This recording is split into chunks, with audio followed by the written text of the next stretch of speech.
Brave New World by Aldous Huxley. Summary. From 4-Minute Books, written by Niklas Göke and narrated by Jonathan McGinley. One-sentence summary. Brave New World presents a futuristic society engineered perfectly around capitalism and scientific efficiency, in which everyone is happy, conform, and content, but only at first glance. Favorite quote from the author. Words can be like x-rays if you use them properly. They'll go through anything. You read and you're pierced. You can't consume much if you sit still and read books, World Controller Mustafa Mond tells a group of children as they tour the hatchery and conditioning center in London in the year 2540 AD. He has a point, and if you read books like Brave New World, you'll want to consume even less afterwards. Published in 1932, Brave New World was decades ahead of its time, and of its sibling, 1984, the other of the two defining works outlining what a modern dystopia could look like. Unlike 1984, however, the people in Brave New World are slaves to pleasure, not pain. Living in the extremely shaky political time that is the period between World War I and World War II, author Aldous Huxley was both drawn to the idea of stability, even to the point of sacrificing democracy, and terrified by what domination of any kind might bring. He went to the U.S. in the Roaring '20s, and the culture of consumerism, drugs, promiscuity, and partying scared him. As a result, Brave New World is an ambivalent book open to many interpretations, and after selling millions of copies over nearly 100 years of being in print, the book is still being interpreted in new ways every day.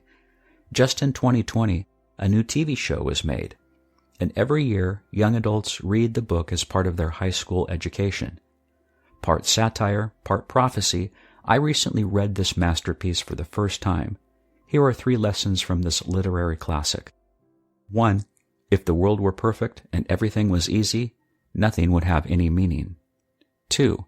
We hate not fitting in more than anything else, and yet we'll never be the same. And 3. True happiness and suffering are 2 sides of the same coin. We can't have one without the other. Note, this is a book with historical significance. Therefore, we decided to double the length of our summary to accommodate more important ideas. We hope that you'll enjoy the combination of the plot points and the lessons we can learn from them. Let's dive into our Brave New World. Lesson 1. A perfect world in which you can have everything will inevitably be devoid of any meaning. In the foreword to the 2007 edition of the book, Margaret Atwood wrote, "In a world in which everything is available, nothing has any meaning. The London described in the book is such a world. Humans are grown in bottles as needed to perform certain tasks ranging from smart alphas to semi-moron epsilons. From birth, people are sleep-conditioned to stay in their caste and prioritize easy pleasures like soma, the perfect drug, and sex, and to consume as much as they can. As a result, everyone is easygoing, compliant, and constantly on a drug or orgasm high, and no one is ever alone." 2 of the book's protagonists, the psychologist Bernard Marx and writer Helmholtz Watson, see through this veil of cheap satisfaction. Bernard wants a traditional monogamous relationship, a big no-no in his promiscuous society, preferably with a beautiful but all too well-conditioned hatchery worker lending a crown. Helmholtz feels a higher calling in his writing, but he can't access his latent power while writing the drivel his job requires. Words can be like x-rays. If you use them properly, they'll go through anything. You read and you're pierced. But what on earth's the good of being pierced by an article about a community sing or the latest improvement in scent organs? When you can have everything at the snap of your fingers, there's nothing to strive for in life. No goals, nowhere to go. And sooner or later, not having a destination in life will make us restless.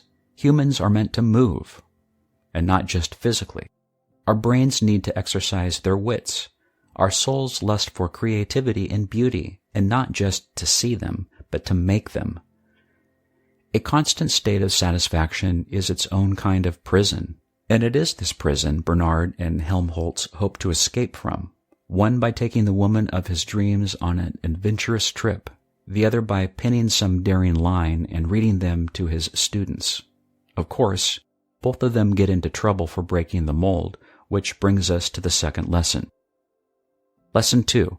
There is nothing we hate more than not fitting in, and yet, even in the most homogeneous groups, there'll always be differences between people.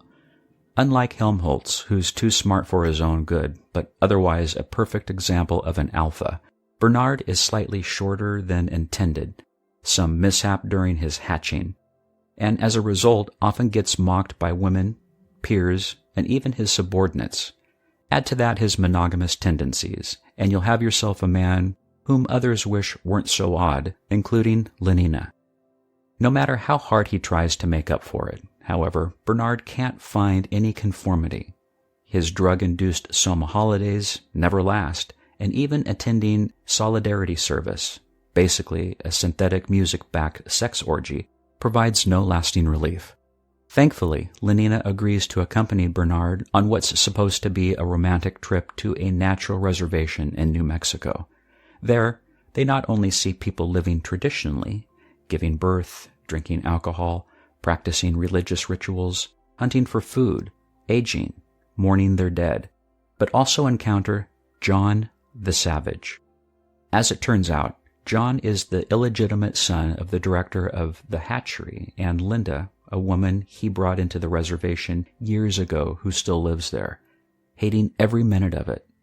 Like Bernard, John has been ostracized by the Native American tribe for his different looks, and later, his ability to read, which he uses to devour the works of Shakespeare.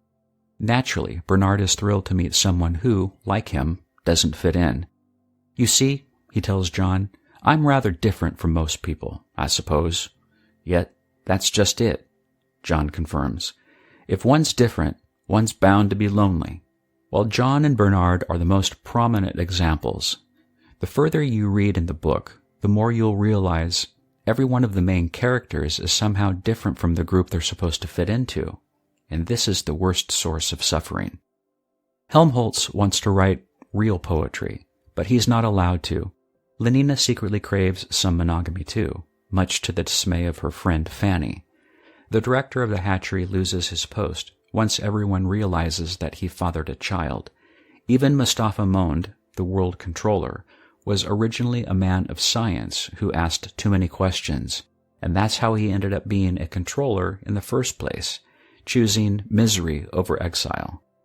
Few pains sit deeper than suffering of not fitting in and feeling rejected by our fellow humans, and yet, no matter how much we try to be alike, humans will always be different from one another. Actually, our differences are our greatest strength as a species, but only if we accept, appreciate, and utilize them. The next time you feel isolated or alone, remember that uniformity is a myth. We can't and should never be all the same.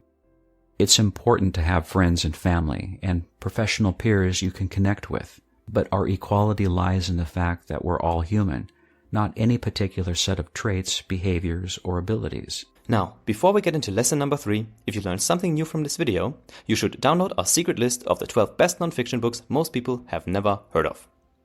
After summarizing over 1,000 books, we handpicked these 12 mind-blowing titles that fly below everyone's radar and turned them into a beautifully designed, easy-to-skim PDF. Discover your next great read in these hidden gems and stay ahead in your personal journey and of the competition. Just enter your email using the link below this video, confirm in your inbox, and we'll instantly send you the list, free of charge. Alright, let's dive into lesson number 3. Lesson 3. In order for true happiness to exist, we must also face the potential for suffering. Since the director of the hatchery threatened to send him into exile in Iceland over his odd behavior, Bernard comes up with a brilliant plan. He'll take the Savage and Linda back to London, using them to embarrass the director out of his threat. The plan initially works and even makes Bernard famous, for now he is the custodian of the mysterious Savage everyone wants to see. At first, John is also excited, not least because he likes Lenina, and it is before his departure from the reservation that he utters the Shakespeare line that gives the book this title. "O brave new world that has such people in it, let's start at once." The fun and wonder quickly wears off, however, and when John's disillusion drives him to lock himself in his room, Bernard falls out of favor with his guests. Nothing costs enough here, John concludes, longing to be the dramatic hero of a Shakespearean play more so than a zoned-out but lifeless individual. I don't want comfort. I want God. I want poetry. I want real danger. I want freedom. I want goodness. I want sin. He will later tell Mustafa Mond in the novel's pivotal conversation. Before that, however, he attacks Lenina, who, feeling the attraction to be mutual, seems to be all too willing to have sex with him. When he finds out his mother Linda is dying from perpetually taking soma ever since having arrived, John rushes to the hospital, causing a scene, for saying goodbye to the dying is not something people usually do. Eventually, he and Helmholtz end up fighting a horde of epsilons, trying to take away their soma rations, thus liberating them. Bernard tries to break up the fight, but eventually, all three are hauled before Mustafa Mond. Bernard and Helmholtz are sentenced to exile, which Bernard loathes, but Helmholtz looks forward to. Even Mond calls it a reward, for on islands all the intelligent, individualistic people gather, far away from conditioned society. You've got to be hurt and upset, otherwise you can't think of the really good penetrating X-ray phrases, Helmholtz explains, choosing the Falkland Islands for his exile, thinking the bad weather will inspire his writing. The savage, meanwhile, is made to stay, though in a long argument, the world controller admits he has a point when he says, "I'm claiming the right to be unhappy. The government chooses to sacrifice art, science, and religion in favor of the shallow, but stable happiness he now sees around him," Mond admits. Actual happiness always looks pretty squalid in comparison with the overcompensation for misery, and of course stability isn't nearly so spectacular as instability. And being content has none of the glamour of a good fight against misfortune, none of the picturesqueness of a struggle with temptation, or a fatal overthrow by passion or doubt. Happiness is never grand. The happiness in Brave New World is fake, for it is neither a side effect of true living nor a reward of suffering. It's just a baseline of artificial contentment, and that's why, to us as to the main characters, it's not truly satisfying. Helmholtz wants to be sad so he can write better.